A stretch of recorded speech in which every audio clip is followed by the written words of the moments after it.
आज का आपका टॉपिक है what are living organisms made up of. तो इसके लिए हमें सबसे पहले एक्टिविटी करना होगा, जिसमें हमें क्या करना है।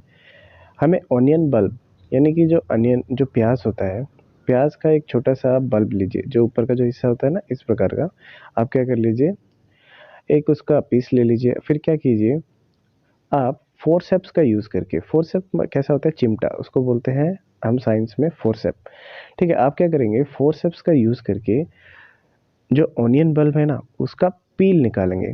आपने देखा होगा कि जो ऑनियन के बिल्कुल अंदर का जो हिस्सा होता है ना, जो ऑनियन बल्ब है, उसके जो अंदर का क्या होता है, एक छोटा सा वाइट कलर का ना, उस पे पेपर की तरह एक क्या होता है, एक झिल्ली होता है। ठीक है, जिसको हम पील बोलते हैं। तो उसको क्या कीजिए आप, फोरसेप्स की हेल्प से उसको क्या कीजिए, बाहर निकालिए। निकालने के बाद अब देखिए, वो जो पील है ना, जो आपने ऑनियन बल्ब से निकाला, उसी को क्या आप बोल सकते हैं, एपिडर्मिस बोल सकते हैं। ठीक है, याद रखिए, पूछ सकते हैं आपकी टीचर कि जो ऑनियन बल्ब के अंदर जो आप पील निकाल रहे हैं, उसका कोई दूसरा नाम है, तो आप बोल सकते हैं एपिडर्मिस। ठीक है, अब क्या कीजिए, वो जो लेयर आपने निकाला है ना, ठीक है, उसको इमीडिएटली वॉच ग्लास में थोड़ा वाटर जो होगा ना, उसके अंदर थोड़ा वाटर लेके उसके अंदर डाल दीजिए। ठीक है, अब हम ऐसा क्यों करते हैं कि जो वो जो पील है जो हमने निकाला है, उसको हम वॉच ग्लास के अंदर पानी पानी रख के ही क्यों उसके अंदर डाला जाता है। तो इसका एक वजह है कि जो पानी है वो क्या करता है, जो हमने पील निकाला है ना, उसको फोल्ड होने से बचाता है, और उसके सूखने से क्या करता है, वो बचा लेता है। तो आपके टीचर पूछ सकते हैं कि जो आपने जो पील निकाला, ठीक है, उसको हम वॉच ग्लास आपको पता होना चाहिए, कांच का होता है। डिश जो कटोरा होता है ना, कटोरी की तरह होता है, लेकिन ये कांच का होता है।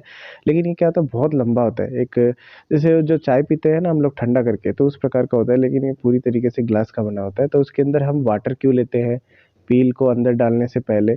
तो उसका एक वजह है कि ये क्या करता है, उसको फोल्ड होने से बचाता है, जो पील है, और दूसरा उसको सूखने से बचाता है। तो आई होप कि आपको ये क्लियर हो गया होगा। इसके बाद लेट अस टेक, अब आपको क्या करना है, एक ग्लास स्लाइड लेना है। ठीक है, उसके ऊपर क्या कर देना, उसके ऊपर भी थोड़ा सा आपको क्या डालना है, वाटर डाल देना है। फिर जो पील है ना, जो इसका जो छोटा सा पीस है, उसको क्या कर देना है, उसके ऊपर ट्रांसफर कर देना है। ठीक है, तो अब क्या कीजिए, आप जब उसके ऊपर डालते हैं तो क्या कीजिए, उसको बिल्कुल फ्लैट रखिए। जो आपने पील स्लाइड के ऊपर जो रखा है ना, पहले वाटर डालेंगे, फिर उसके ऊपर पील रखेंगे, फिर उसको क्या करेंगे, आप स्ट्रेट करने की कोशिश करेंगे, उसमें कोई भी फोल्डिंग नहीं होना चाहिए। इसके बाद एक है ना, एक thin camel hair brush, paint brush might be necessary to help transfer the peel. अब क्या करिए, ये देखिए, अगर मैंने जब आपको परेशानी हो रही है, जो पील है आपके वॉच ग्लास के अंदर, अगर उसको ले जाने में आपको परेशानी हो रही है ग्लास स्लाइड के ऊपर, तो आप क्या कर सकते हैं, आप पेंट ब्रश का यूज़ कर सकते हैं। पेंट ब्रश आप इसके अंदर लगाइए, तो वो क्या करेगा, पेंट ब्रश के ऊपर चिपक जाएगा। फिर इसके सहायता से आप क्या कीजिए, ग्लास स्लाइड के ऊपर उसको फैला दीजिए। इसके बाद now we put a drop of saffron solution. ये आपको याद करना है, सैफरन सॉल्यूशन को आपको याद रखना है। ये कुछ इस तरीके का दिखाई देता है। ठीक है, और इसका जो कलर होता है वो होता है रेड। और ये हम डालते हैं ताकि हम क्या कर सकें, जो भी सेल है उसको स्टेन कर सकें, माने कलर कर सकें, जिससे कि उसके अंदर क्या क्या चीज़ें हैं हम देख सकें। ठीक है, अब क्या कीजिए, उसके जो स्लाइड आपने जो अपने स्लाइड के ऊपर क्या किया, अभी आपने अनियन पील को रख दिया। अब उसको क्या करना है, कवर भी करना है। तो इसके लिए हम यूज़ करते हैं कवर स्लिप का। ठीक है, तो कवर स्लिप उसके ऊपर लगाया जाता है। तो उसको जब आप इसके कवर करेंगे, जब आप ऑनियन पील को, तो आपको एक चीज़ का बड़ा ध्यान रखना है कि उसमें आपको जो एयर बबल्स बनते हैं ना, उसको बनने से रोकना है। ठीक है, वहाँ पर आपके एयर बबल्स को नहीं बनने देना है। जब आप कवर स्लिप को क्या करते हैं, उसके ऊपर रखते हैं, तो जो अगर समझ लीजिए, अगर आपके एयर बबल्स अगर बन भी जाता है, तो उसको आप क्या करेंगे, निडल की सहायता से उसको फोड़ सकते हैं। ठीक है, निडल कैसा होता है, देखिए इस प्रकार का होता है, ऊपर एक सुई की तरह लगा होता है, और इसकी सहायता से आप क्या करेंगे, जो भी इसके अंदर छोटे छोटे बबल्स हैं ना, उस बबल्स को आप फोड़ देंगे, जो आपके स्लाइड के ऊपर है। ठीक है। इसके बाद आप टीचर का हेल्प लेंगे। ठीक है, फिर आप क्या कीजिए, जो ऑनियन पील है ना उसको टेम्परेरी उसके ऊपर रख दीजिए। फिर उसको क्या कीजिए, एक लो पावर माने उसको क्या कीजिए, एक लो पावर या हाई पावर कंपाउंड माइक्रोस्कोप के ज़रिए क्या कीजिए, उसको ऑब्जर्व कीजिए। तो देखिए आपको, अब आप जब आप जाते हैं लैब के अंदर, तो आपको ये माइक्रोस्कोप के बारे में पता होना चाहिए कि माइक्रोस्कोप के एक एक पार्ट के बारे में और ये कैसे काम करता है। तो देखिए जहाँ पर हम लोग हम अपने आईज से जब हम जहाँ से हम देखते हैं, ठीक है, तो वहाँ पर एक लेंस लगा होता है जिसको हम क्या बोलते हैं, आई पीस। ठीक है, क्या बोलते हैं इसको, आई पीस, जिसके द्वारा हम लोग देखेंगे। अब जहाँ से हम देखेंगे तो वहाँ पे क्या होता है, ये ट्यूब होता है। तो इस ट्यूब को क्या बोला जाता है, बॉडी ट्यूब। क्या बोला जाता है जी, बॉडी ट्यूब। इसके बाद देखिए हम क्या करते हैं, ये जो यहाँ पर रखा है ना कोर्स एडजस्टमेंट, उसको हम लोग टर्न करते हैं। ठीक है, क्लॉकवाइज या एंटी क्लॉकवाइज। जब जब हम क्लॉकवाइज, जब एंटी क्लॉकवाइज घुमाएंगे तो क्या होगा, ये जो बॉडी ट्यूब के अंदर ये जो आपका आई पीस है वो क्या जाएगा, नीचे की तरफ जाएगा। और जब क्लॉकवाइज घुमाएंगे तो ये ऊपर की तरफ आएगा। कहने का मतलब है, जब हम एंटी क्लॉक घुमाते हैं तो वो क्या करता है कि आपका जो आई पीस है, ठीक है, वो आपके ऑब्जेक्ट के नियर जाता है। कहाँ जाता है, नियर। और जब क्लॉकवाइज घुमाएंगे तो वो कहाँ जाता है, फारर, उससे फार होके जाता है। आई होप कि ये क्लियर हो गया होगा। कोर्स एडजस्टमेंट हम किस लिए यूज़ करते हैं, ताकि हम ऑब्जेक्ट के पास जा सके, पास का व्यू ले सके या दूर का व्यू ले सके। आई होप कि आपको समझ में आ गया होगा। कोर्स एडजस्टमेंट यूज़ करने के बाद अगर आपको और क्लियर से दिखना है, इसमें क्या, कभी कभार जब हम इसको नीचे करते हैं तो कुछ धुंधला धुंधला दिखाई देता है। उसको पूरी तरीके से फाइन देखने के लिए हम किसका यूज़ करेंगे, फाइन एडजस्टमेंट का यूज़ करते हैं, जो कि जस्ट उसके नीचे होता है। इसका भी सेम है। अगर आप एंटी क्लॉकवाइज घुमाएंगे तो आप ऑब्जेक्ट के नियर जाएंगे, अगर क्लॉकवाइज घुमाएंगे तो आप ऑब्जेक्ट से दूर जाएंगे। तो आई होप कि आपको कोर्स एडजस्टमेंट और फाइन एडजस्टमेंट समझ में आ गया होगा। अब देखिए जब हम माइक्रोस्कोप को पकड़ते हैं तो हम यहाँ से उसको होल्ड करते हैं। ठीक है, तो यहाँ से होल्ड करते हैं तो उसको हम क्या बोलते हैं, आर्म। जहाँ से हम होल्ड करेंगे तो उसको हम आर्म बोलते हैं। ठीक है, इसके बाद आप जब माइक्रोस्कोप स्लाइड को रखते हैं तो उस जगह को बोला जाता है स्टेज। याद रखिए, क्या बोला जाता है, स्टेज बोला जाता है। तो देखिए अब ये माइक्रोस्कोप आप रखेंगे, हिल सकता है ना, हिल हिल डुल सकता है। तो उससे बचाने के लिए वहाँ पे क्या होता है, आपका क्लिप होता है। क्या होता है, क्लिप। ठीक है, माइक्रोस्कोप को हिलने से बचाने के लिए। अब इसी के जस्ट नीचे आएंगे तो आपको क्या मिलेगा, स्विवल।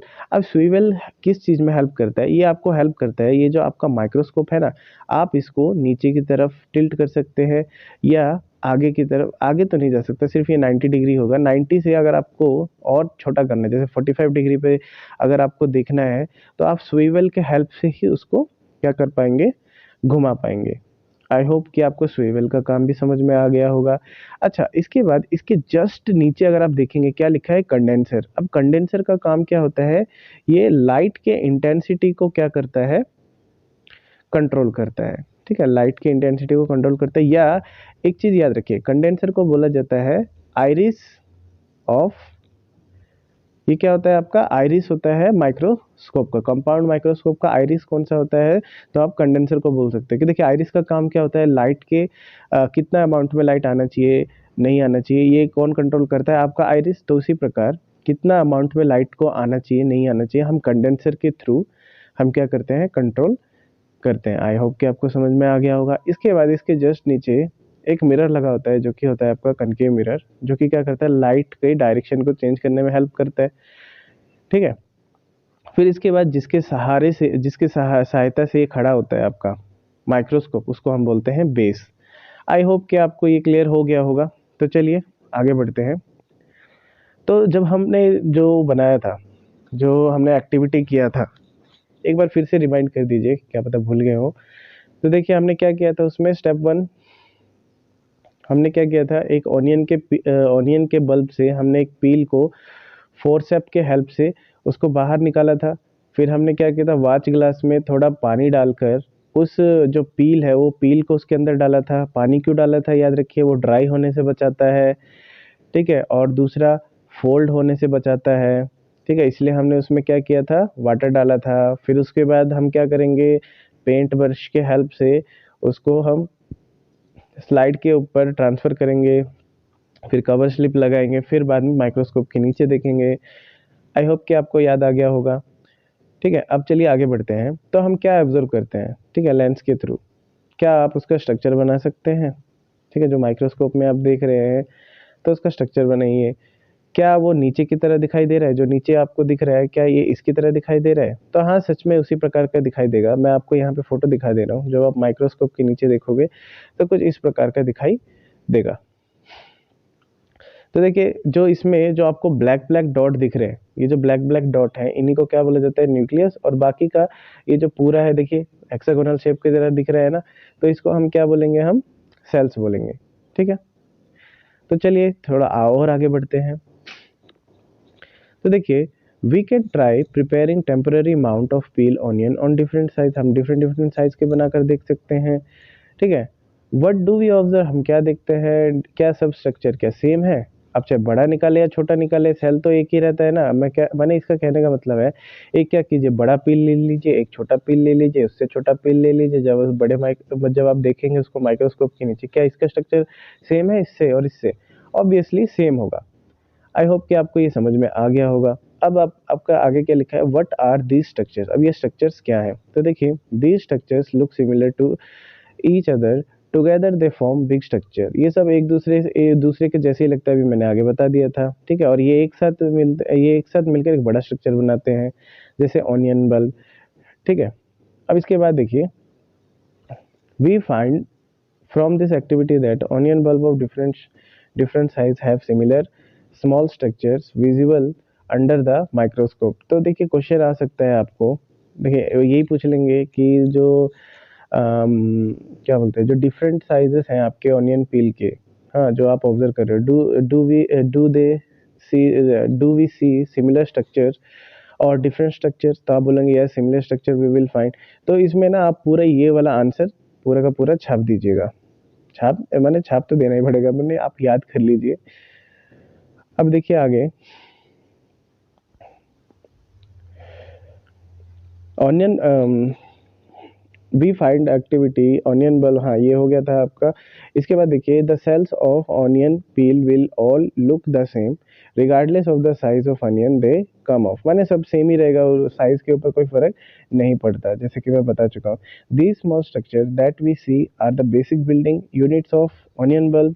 अब देखिए, आपने क्या देखा, आप चाहे बड़े वाले में देखे आपको वही सेम स्ट्रक्चर, छोटे वाले में देखे वही सेम स्ट्रक्चर, और छोटे वाले में देखे वही सेम स्ट्रक्चर। तो इस तरीके से आप उसे क्या बोल सकते हैं, आप उसे ऑनियन बल्ब का एक यूनिट बोल सकते हैं, कि उसी छोटे छोटे यूनिट से मिलकर वो बना है। ठीक है, और देखिए, ये जो स्ट्रक्चर्स हैं इन्हीं को क्या बोला गया है, सेल्स बोला गया है। ठीक है, नॉट ओनली ऑनियन, जितने भी आपके ऑर्गेनिजम्स हैं, अगर हम उसको ऑब्जर्व करते हैं, मैंने अगर हम ऑब्जर्व करें, तो वो भी किससे बने हैं, सेल से ही मिलके बने हैं। ठीक है, हाँ, बट फर्क ये है कि there are also single cells that live on their own. हाँ, फर्क यही है कि उनमें क्या होता है, कुछ सिंगल सेल्स ऐसे होते हैं जो अपने आप ही क्या कर लेते हैं,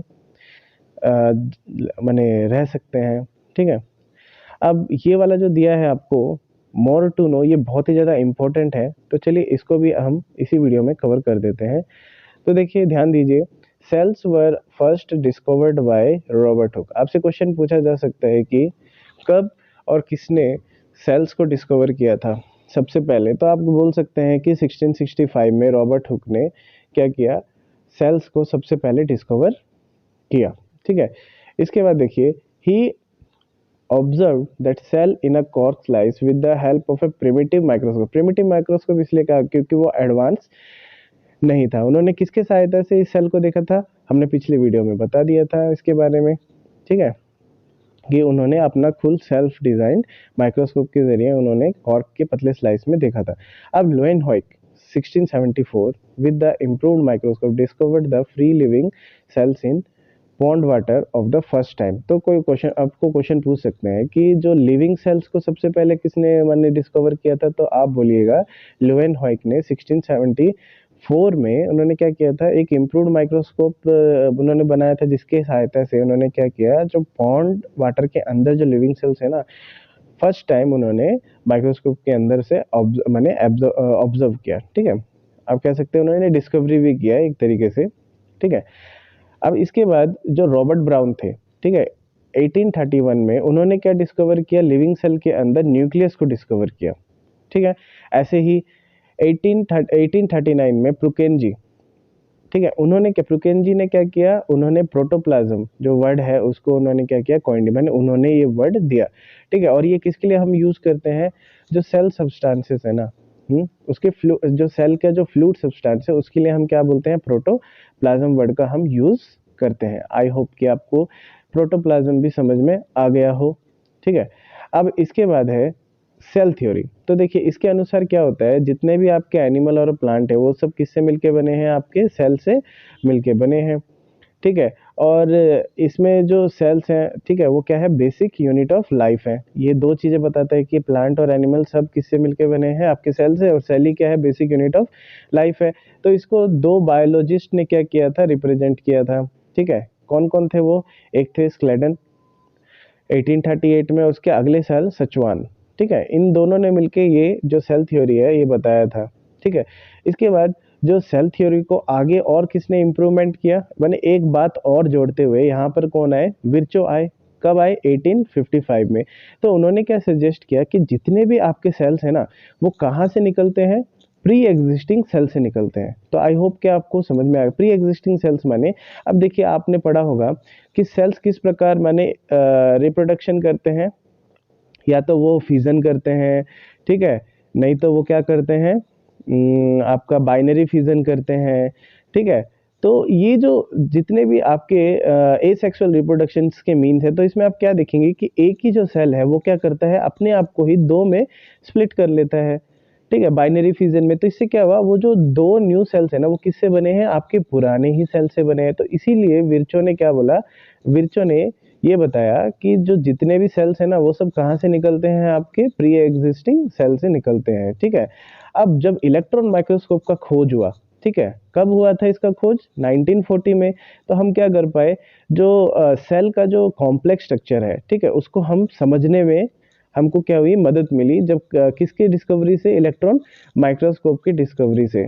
ठीक है, और हम दूसरे इसके जितने भी अन्य जो इसके ऑर्गेनल्स हैं, जैसे आपका गोल्जी apparatus हो गया, माइक्रोकॉन्ड्रिया हो गया, लाइसोसोम हो गया, राइबोसोम हो गया, तो हम क्या कर पाए, उन कंपोनेंट के विषय में भी हम जान पाए। तो देखिए ये जो आपने पढ़ा कि मोर टू नो, तो देखिए हम इसका एक छोटा सा रिवीजन ले लेते हैं। तो देखिए डेट बाय डेज ले लेते हैं। 1665 में रॉबर्ट हुक, ठीक है, रॉबर्ट हुक ने क्या किया था, सबसे पहले जो सेल है उन्होंने डिस्कवर किया था।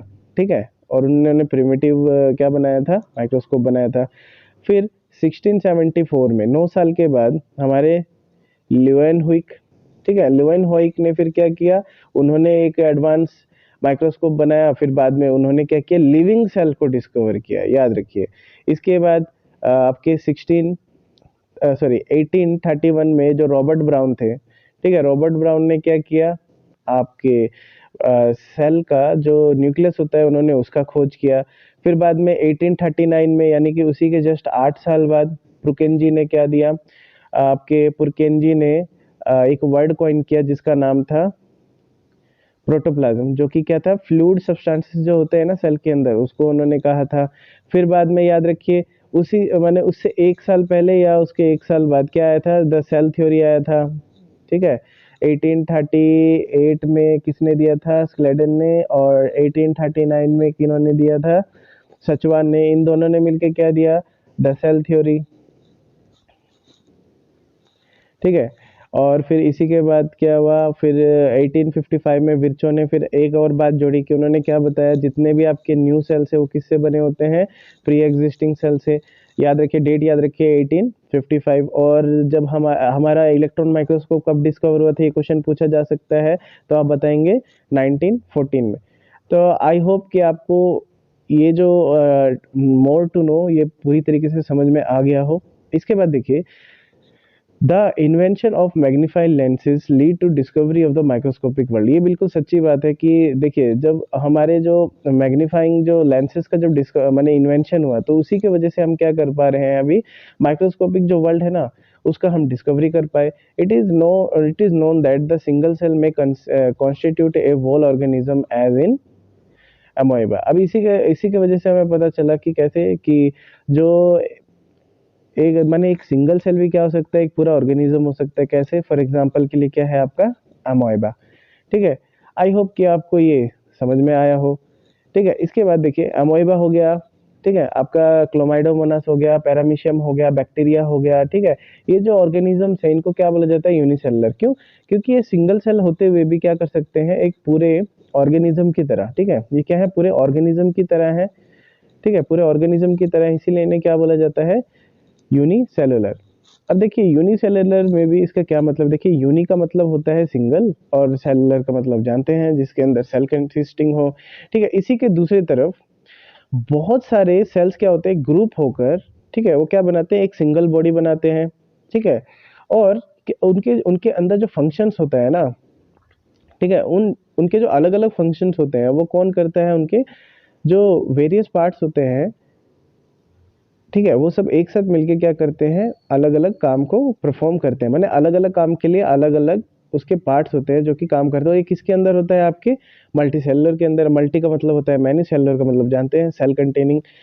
तो जैसे फॉर एग्जांपल आपके फंगी हो गए, प्लांट्स हो गए, एनिमल्स हो गए, ये सब क्या है, आपके मल्टी सेलुलर है। अगर आप एक चीज नोटिस करेंगे कि आपके ना सिंगल सेल से ज्यादा आपके मल्टी सेलुलर बहुत ज्यादा पाएंगे आप लोग। तो ठीक है, तो एक एक क्वेश्चन आ सकता है, every multi cellular organism has come from single cell, how, ये कैसे हो सकता है? तो देखिए पॉसिबल है कि सेल क्या करते हैं, डिवाइड करते हैं, और इससे होता है क्या है, वो अपने जैसे क्या करते हैं, सेल्स को प्रोड्यूस करते हैं। ठीक है, और ये जितने भी सेल्स होते हैं वो क्या, वो कहाँ से माने अराइज होते हैं, कहाँ से वो पैदा होते हैं, प्री एग्जिस्टिंग सेल से। मैं ऑलरेडी बता चुका हूँ कि सेल्स बाइनरी फिजन या फिजन करके क्या बनाते हैं, अपने जैसे दो अलग बनाते हैं, लेकिन उसी सेल का क्या बनता है, दो हिस्सा बनता है। तो इस तरीके से वो क्या, प्री एग्जिस्टिंग सेल से ही नए सेल बनते हैं। अब देखिए एक आपका एक्टिविटी है 5.2। तो इसमें क्या देखिए, we can try prepare temporary mount of leaf peel, tip of root of onion, और even peel of onion of different sizes. तो इसमें हमें करना क्या है, देखिए, या तो आप एक पत्ते का छोटा सा जो पील होता है ना, ऊपर का पील एक छोटा सा निकाल दीजिए, पूरा ट्रांसपेरेंट होता है। ठीक है, उस पील को निकाल दीजिए। नहीं तो एक ऑनियन होता है ना, ऑनियन, आप क्या कीजिए, ऑनियन के पील निकालिए, लेकिन उसका डिफरेंट डिफरेंट क्या कर दीजिए, साइज कर दीजिए। या ऑनियन का क्या कीजिए, जो रूट्स होते हैं ना, आप क्या कीजिए, ऑनियन को ना एक पानी के बने एक छोटे से बीकर के ऊपर रख दीजिए। क्या होगा, नीचे नीचे ना इस प्रकार के क्या आ जाएंगे, उसके रूट्स आ जाएंगे। तो क्या कीजिए, उसके रूट का एक छोटा सा माने क्या कीजिए, माने ट्रांसवर्सल सेक्शन लेकर उसको क्या कीजिए, माइक्रोस्कोप के ऊपर रख दीजिए, माने स्लाइड के ऊपर रख के माइक्रोस्कोप के अंदर आप क्या कीजिए, ऑब्जर्व कीजिए। ठीक है, तो फिर आप है ना इन क्वेश्चनों का आंसर मैंने ढूंढने की कोशिश कीजिए कि इसमें जितने भी सेल्स हैं क्या वो एक जैसे दिखाई देते हैं, या डिफरेंट साइज के हैं, या डिफरेंट शेप के हैं। इसमें जो सेल्स हैं क्या वो एक जैसे दिखाई देते हैं, ठीक है, क्या इसमें कुछ डिफरेंसेस है कि नहीं है, ठीक है, क्या इनमें कुछ सिमिलैरिटी आपको दिख रहा है? अब देखिए कुछ जो ऑर्गेनिजम्स होते हैं, ठीक है, उनका क्या होता है, जो सेल्स होते हैं वो डिफरेंट टाइप के होते हैं। ठीक है, आप वो नीचे के पिक्चर देख के आप पता लगा सकते हैं कि ये देखिए ह्यूमन के जो अलग अलग तरीके के सेल्स हैं वो नीचे दिखाया गया है। देखिए ये है आपका स्मूथ सेल, ये आपका ब्लड सेल है, ये आपका नर्व सेल है, ये आपका ओवम है। ठीक है, ये सिर्फ याद रखिए, ये सिर्फ फीमेल्स में पाया जाता है, मेल्स में नहीं। और ये मेल्स में पाया जाता है, ये बोन सेल्स हैं, और ये आपके फैट सेल्स। आई होप कि आपको ये पूरा माने आता हो। और अगर आपको अगर ये नाइन्थ में ये बहुत ही ज़्यादा इंपॉर्टेंट है, आप लोग इसको ना अच्छे से डायग्राम बना बना कर प्रैक्टिस कर लीजिएगा। तो चलिए आगे बढ़ते हैं। देखिए जो जो माने शेप होता है या साइज होता है सेल का, ठीक है, वो क्या, वो किससे रिलेट करता है कि वो किस प्रकार का काम को क्या कर रहे हैं, परफॉर्म कर रहे हैं। जो जिस जैसा स्पेसिफिक फंक्शन होगा उसके हिसाब से जो सेल का जो साइज और जो शेप है ना वो डिटरमाइन होता है। ठीक है, इसके बाद देखिए कुछ सेल्स जैसे आपका एमोइबा हो गया, वो क्या करते रहते हैं, अपने शेप को चेंज करते रहते हैं। और कुछ केसेस में क्या होता है, जो सेल का जो शेप है, ठीक है, वो ज़्यादा या कम क्या होता है, फ्लेक्सिबल होता है, कुछ में अजीब होते हैं। पर यहाँ पे जो पेक्यूलियर है, ये इसका मतलब क्या है यहाँ पर, अजीब, ठीक है। पर्टिकुलर टाइप के सेल्स होते हैं, फॉर एग्जांपल जैसे जो नर्व सेल है वो क्या होता है, टिपिकल शेप का होता है, माने एक ही जैसा शेप का होता है, उसमें कोई भी चेंजेस नहीं आता है। तो देखिए हर एक जो लिविंग सेल्स है, ठीक है, उनके अंदर क्या कैपेसिटी होता है कि वो माने देखिए जो लिविंग फॉर्म्स जितने भी है ना, वो जिंदा रहने के लिए जो जो कैरेक्टरिस्टिक करते हैं ना, जो या बेसिक फंक्शंस करते हैं, वो क्या करता है, एक सिंगल सेल भी वो सब माने बेसिक फंक्शंस को करता है। जैसे देखिए अभी हमें जिंदा रहने के लिए हमें क्या क्या करना पड़ता है, हमें रेस्पिरेशन करना पड़ता है, ठीक है, रेस्पिरेशन करना पड़ता है, उसके बाद हमें डाइजेशन करना पड़ता है, ठीक है, और क्या क्या करना पड़ता है, फिर इसके बाद एक्सक्रेशन करना पड़ता है, ठीक है। तो इस प्रकार के हमारे क्या है, बहुत सारे ऐसे प्रोसेसेस है जिसकी वजह से हम लोग जिंदा रहते हैं। तो उसी प्रकार से एक सिंगल सेल भी जो है ना, वो भी क्या करता है, रेस्पिरेशन करता है, डाइजेशन करता है, एक्सक्रेशन करता है, ठीक है, रिप्रोडक्शन करता है, ताकि वो भी जिंदा रह सके, ठीक है। तो ये जो माने ये जो जिस जिस प्रकार हम ये जो सारी चीज करते हैं, जैसे अभी रेस्पिरेशन करना है तो हम नाक का यूज करते हैं, ठीक है, या लंग्स का यूज करते हैं, ठीक है। अगर हमें डाइजेशन करना है तो हम हम पेट का यूज करते हैं, या हमारा स्मॉल इंटेस्टाइन काम करता है। तो ये जो सेल्स हैं ये किस प्रकार मानी ये सब फंक्शंस कर पाते हैं, तो उसी का आंसर हम लोग आगे जानेंगे। देखिए हम लोग जानते हैं कि जो मल्टीसेलुलर ऑर्गेनिज्म होता है उसमें क्या होता है, काम का डिवीजन होता है, यानी कि डिवीजन ऑफ लेबर होता है, ठीक है। तो ऐसे जैसे अभी आपका ह्यूमन का देख लीजिए, इसमें जो डिफरेंट डिफरेंट पार्ट है ह्यूमन बॉडी का, वो क्या करता है, अलग अलग फंक्शन करता है। फॉर एग्जांपल देखिए जो जो ह्यूमन बॉडी है, ठीक है, जिसका जो हार्ट है वो क्या करता है, वो ब्लड को पंप करता है, और स्टमक का काम क्या है, फूड को डाइजेस्ट करना, ठीक है। इसी प्रकार जो माने आपका जो सिंगल सेल होता है ना, उसके अंदर भी क्या होता है, काम का डिवीजन होता है, ठीक है। फॉर एग्जांपल देखिए आपको ये बात जान के बड़ा आश्चर्य होगा कि जो सेल होता है ना, सेल के अंदर भी क्या होते हैं, स्पेसिफिक कंपोनेंट होते हैं, ठीक है। और इन स्पेसिफिक कंपोनेंट को क्या बोला जाता है, सेल ऑर्गेनल्स कहा जाता है, ठीक है। जिस प्रकार हमारा हार्ट, लंग्स और अन्य जो इंटरनल पार्ट्स हैं, इसी प्रकार सेल के अंदर भी इंटरनल पार्ट्स होते हैं जिनको हम क्या बोलते हैं, सेल ऑर्गेनल्स। और जो हर एक जो सेल ऑर्गेनल्स है वो क्या करता है, अलग अलग फंक्शंस करता है। जैसे वो कोई क्या करता है, न्यू मटेरियल्स बनाता है सेल के लिए, कोई क्या करता है, सेल के अंदर जो वेस्ट मटेरियल है, ठीक है, उसको क्लीन करने का काम करता है। ऐसे ही बहुत सारे काम, जो अलग अलग काम है, वो क्या करते हैं, सेल के अलग अलग कंपोनेंट करते हैं, या सेल ऑर्गेनल्स भी आप उन्हें बोल सकते हो। तो जो एक जो सेल होता है वो क्या कर पाता है, वो अपने आप जी सकता है, ठीक है, और वो सारे ऐसे फंक्शंस कर पाता है जो कि एक नॉर्मल एक ऑर्गेनिज्म करता है, ठीक है। और ये सब किस वजह से हो पाता है, तो आप बोलेंगे ये सब कर पाता है वो अपने इन्हीं ऑर्गेनल्स के वजह से, माने सेल ऑर्गेनल्स की वजह से। और ये जो ऑर्गेनल्स है यही सब एक साथ मिलके क्या बनाते हैं, आपका बेसिक यूनिट बनाते हैं, जिसको हम क्या बोलते हैं, सेल बोलते हैं। आई होप कि आपको समझ में आ गया होगा, ठीक है। ये बहुत इंटरेस्टिंग है कि जितने भी सेल्स जो आपके पाए जाते हैं, ठीक है, सेल ऑर्गेनल्स जो पाए जाते हैं सेल के अंदर, वो माने वो हर एक जो माने सेल के अंदर सेम ही पाया जाता है। कोई फर्क नहीं पड़ता कि वो आपको कहाँ से मिले, ठीक है, या किस ऑर्गेनिज्म से लाया गया है, लेकिन जो सेल ऑर्गेनल्स होते हैं वो हमेशा सेम रहेंगे। तो इस पे बहुत सारे क्वेश्चंस भी बनते हैं, जैसे आपको पूछ लेंगे क्या हाथी का एक सेल या चूहे का एक सेल, क्या दोनों में क्या डिफरेंस होगा, इसका बड़ा उसका छोटा होगा, तो आप बोलेंगे नहीं, आप यही वर्ड बोलेंगे कि जितने भी सेल्स होते हैं, ठीक है, all cells are found have to same organelles, no matter what their function is और what organism they found in.